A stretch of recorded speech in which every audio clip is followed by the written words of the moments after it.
Today on Co-op for Two, a quick spoiler-free review of The Curious Elevator of Mr. Hincks.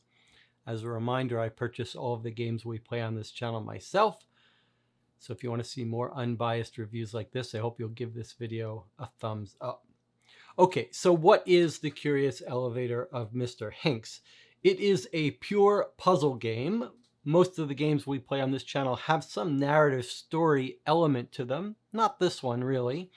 It's just a sequence of about 9 puzzles. It'll take you maybe 2 to 4 hours to play through.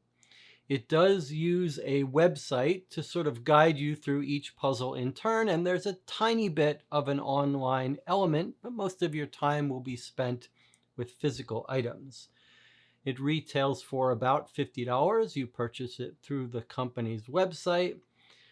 There's occasionally a discount, and there's no replayability here. Once you've solved the puzzles, you're done. And there is one item that will get damaged during the course of play, but the game box includes a couple extra copies of this so you can pass it on in pristine form. And even if that damaged item does get eventually passed on, it doesn't really spoil much. I'm going to show you the contents of the box. You get some idea for what you'll get. If you're a real stickler for spoilers, you could turn your head away or just use the timestamps to jump past this. But I think it's useful to see just the quantity and quality of items you get here. Just variety. Some envelopes, some printouts, a little brochure, some postcards, some physical items.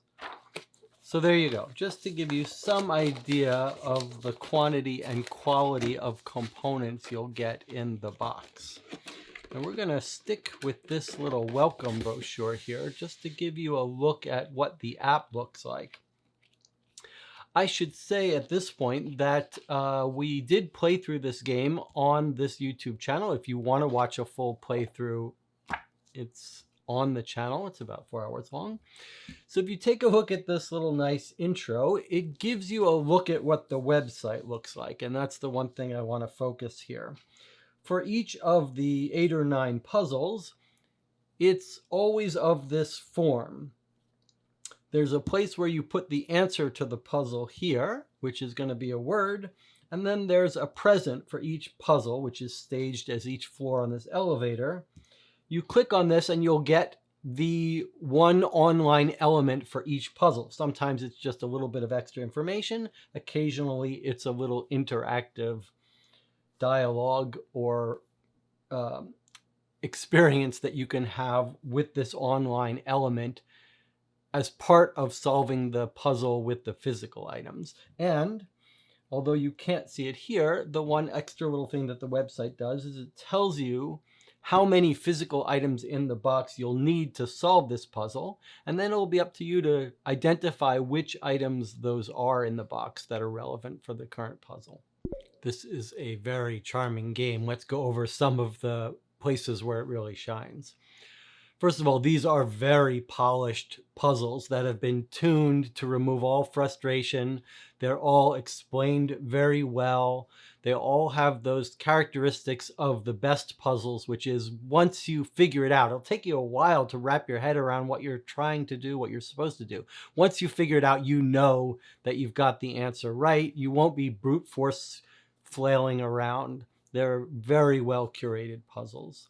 There's a nice variety of them, and most of them have this feature where there's sort of multiple steps, multiple parts to them, and you'll have a little aha moment. You'll say, I got it, I figured out, and you'll solve it, and then you'll be like, wait a second, I'm not done. There's some other just as interesting little component to this, and there are a couple of really clever, really well done puzzles that have these 3 or 4 stages to them. And it's very satisfying to encounter those. There's also a real personality to this box. I said there's no narrative story that unfolds, but this is set in a kind of absurdist world, and the personality really does come through, and it is entertaining and humorous to play around with these puzzles in this world. And then carrying along with this theme of attention to detail, there is a very well done hint system with very fine-grained hints for each puzzle, so you can get just enough help on each little element to carry you through without giving too much away. The app use here, the website use, is very minimal. It's done well. It's not unpleasant to use. It's very easy to engage with. And most of the time, as I said, is really spent with the physical documents. And then there's some, again, more attention to detail. All of the little messages that you can either read them or have them narrated to you. It's just a very polished experience beyond what we normally see in these puzzle games. Some brief areas where it's not ideal, where it could be better. I mentioned the fact that there is an item that sort of gets destroyed or damaged as you play. The game makes up for that by giving you a couple extra copies of it, but it's slightly unfortunate that eventually you'll be having to asterisk it if you want to trade it or pass it along.